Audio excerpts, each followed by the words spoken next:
Reels वाली बहू। प्रज्ञा को रील्स बनाने का बड़ा ही क्रेज है और वो दिन भर रील्स बनाती रहती है, खाते पीते घूमते फिरते घर में कॉलेज में। रील्स बनाने के कारण प्रज्ञा पूरे कॉलेज में हाईलाइटेड है। जहाँ उसके रील्स सभी को पसंद आते हैं, वहीं मनीषा चिंता में डूबी रहती है। एक रोज जब खाते हुए प्रज्ञा रील्स बना रही होती है, तब मनीषा कहती है, 1 मिनट भी चैन नहीं है इस लड़की को। ये नहीं कि खाना तो आराम से खा ले, लेकिन नहीं, अरे थोड़ी देर रील्स नहीं बनाओगी तो आसमान नहीं टूट पड़ेगा। अरे मम्मी, इसी को तो कहते हैं डिटर्मिनेशन। तुम नहीं समझोगी ये सब। भगवान, इस लड़की को सद्बुद्धि दे। जब देखो तब टेढ़ा बाका मुंह बनाती रहती है। मनीषा की बात का प्रज्ञा पर जरा भी असर नहीं होता और वो खाते खाते रील्स बनाती रहती है। दिन बीतने लगते हैं और देखते देखते प्रज्ञा का कॉलेज भी खत्म हो जाता है। आए दिन कोई ना कोई मनीषा को प्रज्ञा की शादी करवाने का सुझाव दे जाता है। सब ठीक ही कहते हैं, प्रज्ञा की शादी कर देनी चाहिए। अपने घर के कामकाज में व्यस्त हो जाएगी तो खुद ही ये रील्स और नाच गाना बंद हो जाएगा। मनीषा और प्रेम प्रज्ञा के लिए एक अच्छा लड़का ढूंढने लगते हैं और तभी विकी का रिश्ता प्रज्ञा के लिए आता है, जिसने प्रज्ञा को उसकी रील्स देखकर पसंद कर लिया था। अगले दिन विकी अपने माता पिता के साथ प्रज्ञा के घर पहुंच जाता है और प्रज्ञा साड़ी पहने हाथों में चाय की ट्रे लिए उनके सामने आती है। जब विकी को पसंद है तो हमें भी बहू पसंद है। बहन जी, आप बारात की तैयारी कीजिए। एक बार लड़का लड़की अकेले में बात कर ले तो अच्छा रहेगा। हाँ हाँ, क्यों नहीं। मनीषा विकी को प्रज्ञा के कमरे में भेजती है, जहाँ प्रज्ञा पहले से ही रील्स बना रही होती है। तभी विकी कहता है, आ गए आपके साजन जी। हमारे साथ ये रील्स कंप्लीट करती तो और भी अच्छा रहता। अच्छा जी, अब आ ही गए हैं तो बना ही लेती हूँ आपके साथ। दोनों मिलकर रील्स बनाते हैं। जब वी मीट और तुरंत पोस्ट भी कर देते हैं। फिर विकी कहता है, जब आप साड़ी में चाय लेकर आई तब मुझे लगा कि कहीं मैं गलत घर में तो नहीं आ गया। अब सही है। दोनों की शादी पक्की हो जाती है और शादी के दिन भी प्रज्ञा रील्स बनाने से चूकती नहीं। यहाँ तक कि बारात के समय भी नाचते हुए रील्स बनाती है।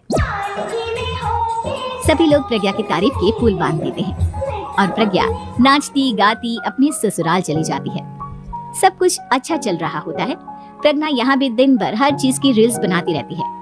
लेकिन कुछ दिनों के बाद जब सुनीता कहती है, बहू, ये रील्स के साथ साथ कुछ काम भी कर लिया करो। वैसे तुझे और क्या क्या बनाना आता है? मम्मी जी, वैसे तो सब कहते हैं कि मैं सब कुछ अच्छा बनाती हूँ, लेकिन मुझे लगता है कि मैं मैगी अच्छा बना लेती हूँ। हाँ, कॉफी भी अच्छा बना लेती हूँ और मुंह तो सबसे अच्छा बना लेती हूँ। हैं? अच्छा अच्छा।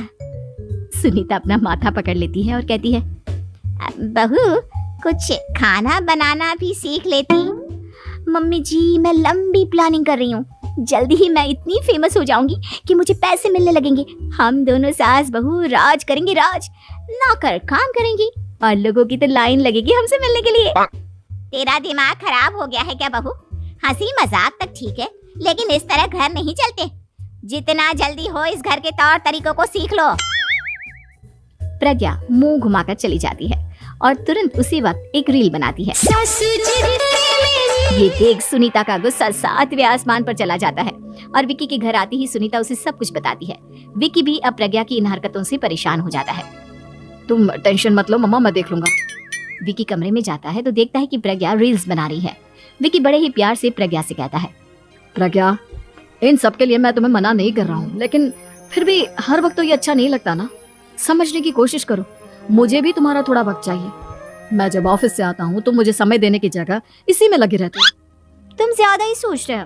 तुम भी मेरे साथ रील्स बनाओ ना, तुम्हें भी बहुत अच्छा लगेगा। तुम्हें इज्जत से कोई बात समझ में नहीं आती क्या? दिमाग खराब हो गया है तुम्हारा इस चकाचौंध से। अगर तुमने अपना रवैया नहीं बदला तो मैं तुमसे दूर चला जाऊंगा। तुम ही रिश्ता लेकर आए थे, मुझे लड़कों की कमी नहीं थी और ना आज है। विकी दरवाजा पटककर चला जाता है। धीरे धीरे विकी प्रज्ञा से दूर होता जाता है। एक रोज मनीषा प्रज्ञा के ससुराल उससे मिलने जाती है। तब सुनीता उससे कहती है, बहन जी, अब आई हैं तो कुछ दिन यहाँ रहकर जाइएगा। आप ही का घर है। हाँ मम्मी, बहुत दिन हो गए तुम्हारे साथ एक भी रील नहीं बनाई मैंने। प्रज्ञा तुरंत अपने फोन में रील्स ऑन कर लेती है। ये सब मुझसे नहीं होगा। तेरा ये भूत अभी तक नहीं उतरा क्या? बहन जी, आप कुछ कहती नहीं क्या इसे? जब आप ही कुछ नहीं कर पाई तो मैं कर ही क्या सकती हूँ। सास तो वैसी ही बदनाम है। शाम को घर की लाइट चली जाती है और मनीषा प्रज्ञा से कहती है, मेरे घुटनों में बहुत दर्द हो रहा है, तू लाइट का कुछ इंतजाम करना बेटा। अच्छा कैंडल जला देती हूँ मम्मा। प्रज्ञा गाते हुए कैंडल जलाती है और खिड़की के पर्दे के पास रख देती है। मनीषा जिसे बहुत दर्द हो रहा है वो सो जाती है और प्रज्ञा हमेशा की तरह अपने रील्स में लग जाती है। उधर कैंडल की वजह से पर्दा आग पकड़ लेता है और मनीषा के कमरे में आग लग जाती है। बचाओ, कोई है, बचाओ। सभी भागते हैं और विकी कमरे की आग बुझाने में लग जाता है, लेकिन तब तक मनीषा आधी जल चुकी थी। मनीषा की हालत देख प्रज्ञा रोने लगती है। विकी मनीषा को तुरंत हॉस्पिटल ले जाता है और उसे एडमिट कराता है। विकी प्रज्ञा से कहता है, देख लिया ना, तुम्हारे इस नाच गाने की वजह से आज तुम्हारी माँ की जान जाते जाते रह गई। अब पता नहीं तुम और क्या चाहती हो। उधर डॉक्टर कहते हैं, इनकी हालत बहुत नाजुक है, आधे से ज्यादा जल चुकी है। प्रज्ञा रोती हुई मंदिर में जाती है और भगवान के आगे जाकर कहती है, भगवान मेरी माँ को ठीक कर दो, मैं कसम खाती हूँ हाथ से ये रील्स बनाना छोड़ दूंगी, बस मुझे मेरी माँ वापस मिल जाए। 2 दिन बीत जाते हैं और मनीषा खतरे से बाहर आ जाती है। पेशेंट अब ठीक है, आप लोग उनसे मिल सकते हो। सब कोई मनीषा से मिलता है और प्रज्ञा सबके सामने अपना फोन तोड़ देती है। मुझे माफ कर दो मम्मा, मैंने तुम लोगों की बातों को नजरअंदाज किया। बेटा कोई भी चीज जरूरत से ज्यादा खराब है। मैंने तुम्हें रील्स बनाने से कभी मना नहीं किया, लेकिन हर वक्त एक ही चीज तो सही नहीं है। मैं समझ गई हूँ मम्मा, आई एम सॉरी।